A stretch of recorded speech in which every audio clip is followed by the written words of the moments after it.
Friends, இன்றைக்கி நம்ம வெங்காய பக்கோடா தான் பார்க்க போகிறோம். வாங்க நம்ம சேனலுக்குள்ளே போகலாம். அதுக்கு ஒரு பவுலில் ஒரு 5 வெங்காயத்தை எடுத்துக்கோங்க.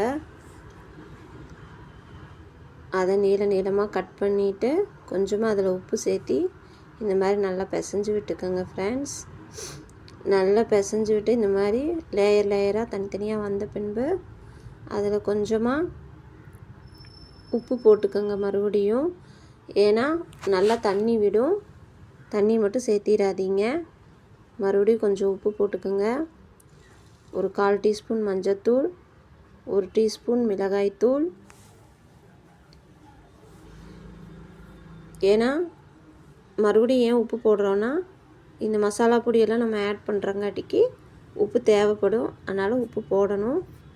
தேவையான அளவு பார்த்துட்டு நீங்கள் போட்டுக்கலாம். கொஞ்சமாக சோம்பு, மல்லித்தூள் விருப்பம் இருக்கிறவங்க போட்டுக்கலாம். டேஸ்ட்டுக்காக தான் நம்ம போடுறோம். அதெல்லாம் உங்களுக்கு வாசனை பிடிச்சிருந்ததுன்னா நீங்கள் போட்டுக்கலாம், இல்லாட்டி வேண்டாம். ஒரு கையளவு கருவேப்பிலை போட்டுக்கோங்க. கட் பண்ணி போடுறதா இருந்தாலும் போட்டுக்கலாம், இல்லை இந்த மாதிரி முழுசாக போடுறதா இருந்தாலும் குழந்தைங்க சாப்பிடுவாங்கன்னா அவங்களுக்கு சாப்பிட்றதுக்கு ஏற்ற மாதிரி நீங்கள் போட்டுக்கலாம்.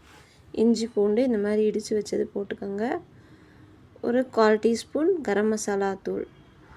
கரம் மசாலா தூளும் உங்களுக்கு விருப்பம் இருந்தால், ஸ்மெல் நல்லாயிருக்கும் பிடிக்கும் அப்படின்னா, என்னென்னா கொஞ்சம் அந்த ஸ்மெல் இருந்தால் குழந்தைங்க சாப்பிடுவாங்க, அதுக்காக சேர்த்திக்கிறோம். கொஞ்சமாக மல்லித்தலை கட் பண்ணி வச்சது நம்ம போட்டுக்கலாம்.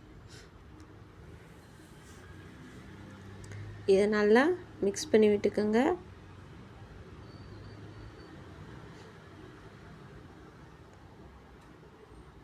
இது மிக்ஸ் பண்ணாலும் இன்னும் நம்மளுக்கு நல்லா தண்ணி விடும், தண்ணி மட்டும் சேர்த்திடாதீங்க.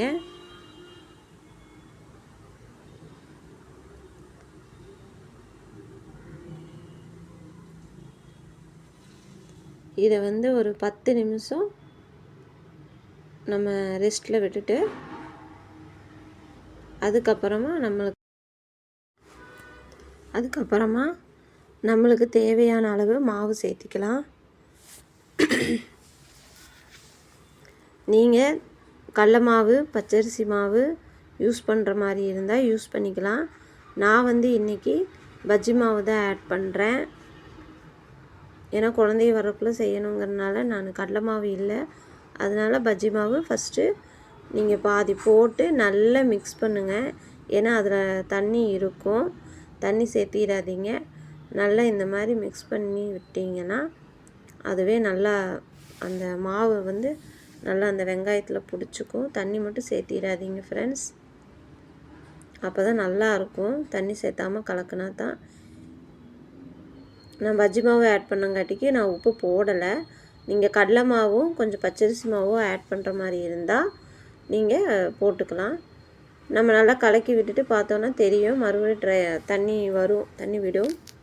அப்போ மறுபடியும் லாஸ்ட்டாக கொஞ்சம் பஜ்ஜி மாவை ஆட் பண்ணிவிட்டு நல்லா கையில் பிசைஞ்சு பிடிச்சி பார்த்தீங்கன்னா தெரியும்.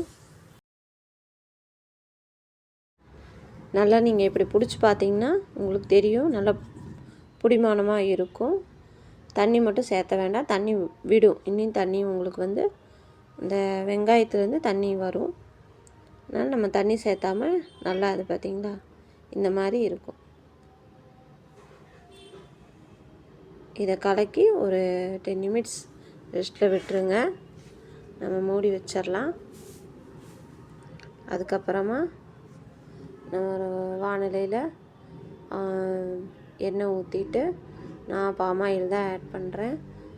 எங்கள் வீட்டில் பாமாயில் ஊற்றி வறுத்தா தான் எல்லாத்துக்கும் சேரும், அதனால் நான் பாமாயில் ஊற்றுறேன்.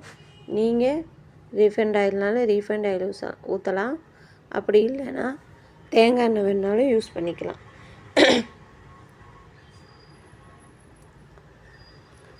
நீங்கள் உங்களுக்கு எப்படி உருண்டையாக வேணும்னா நல்லா இப்படி பிடிச்சி போடணுன்னா பிடிச்சி போட்டுக்கலாம். அப்படி இல்லை எங்களுக்கு நாங்கள் உதிரியாக போடுறோம் அப்படின்னா நீங்கள் அப்படியே எடுத்து தூவி விட்டுக்கலாம். தூவி விட்டிங்கன்னா இன்னும் டேஸ்ட்டாக இருக்கும் பக்கவடை. உங்களுக்கு எந்த மாதிரி வேணுமோ அந்த மாதிரி நீங்கள் பார்த்து பண்ணிக்கலாம் ஃப்ரெண்ட்ஸ். எண்ணெய் நல்லா காஞ்ச பின்பு கொஞ்சமாக கருவேப்பிலை சேர்த்திக்கங்க ஃபஸ்ட்டு எண்ணெயில். அந்த எண்ணெய் நல்லா கருவேப்பிலை நல்லா பொரிஞ்சு வரும்போது நீங்கள் நம்ம கலக்கி வச்சுருக்கிறோம் இல்லையா மாவு, நான் இந்த மாதிரி பிடிச்சி தான் போட்டேன். உங்களுக்கு எந்த மாதிரி பிடிச்சி போடணுமோ அந்த மாதிரி நீங்கள் பிடிச்சி போட்டுக்கலாம்.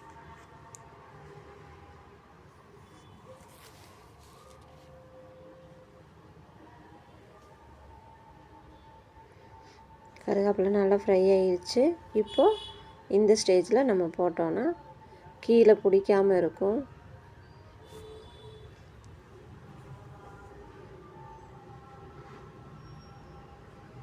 நல்லா ஃப்ரை ஆகணுன்னா நல்லா ஃப்ரை பண்ணுங்கள்.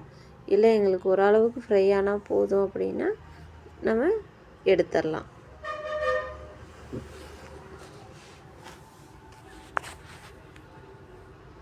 நம்ம சேனலை பார்த்துட்ருக்கிறவங்க கமெண்ட் பண்ணுங்கள், லைக் பண்ணுங்கள், ஷேர் பண்ணுங்கள் ஃப்ரெண்ட்ஸ். சப்ஸ்கிரைப் பண்ணாதவங்க சப்ஸ்கிரைப் பண்ணுங்கள். நம்ம சேனலுக்கு இத்தனை நாள் சப்போர்ட் பண்ணவங்களுக்கெல்லாம் ரொம்ப நன்றி. Thanks for you. இனி உங்களோட சப்போர்ட் எனக்கு வேணும். நம்ம சேனலை சப்போர்ட் பண்ணுங்கள், லைக் பண்ணுங்கள், ஷேர் பண்ணுங்கள். நம்ம சேனலை சப்ஸ்கிரைப் பண்ணாதவங்க சப்ஸ்கிரைப் பண்ணுங்கள்.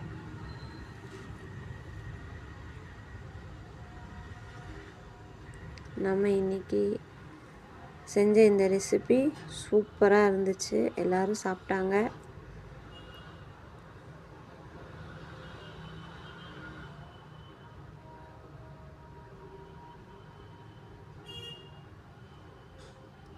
நான் ஈவினிங் சிங்ஸு சில நேரங்களில் காலையிலேயே செஞ்சுருவேன். ஏன்னா குழந்தைய கொண்டு போகிறதுக்கு வேணும்னு. மார்னிங் வந்து அவங்களுக்கு லஞ்ச் ப்ரிப்பேர் பண்ணும்போதே நான் ஸ்நாக்ஸும் ரெடி பண்ணி போட்டு கொடுத்துருவேன். ஏன்னா ஈவினிங் வந்து சாப்பிட்ற வரைக்கும் நான் வெயிட் பண்ண மாட்டேன். ஏன்னா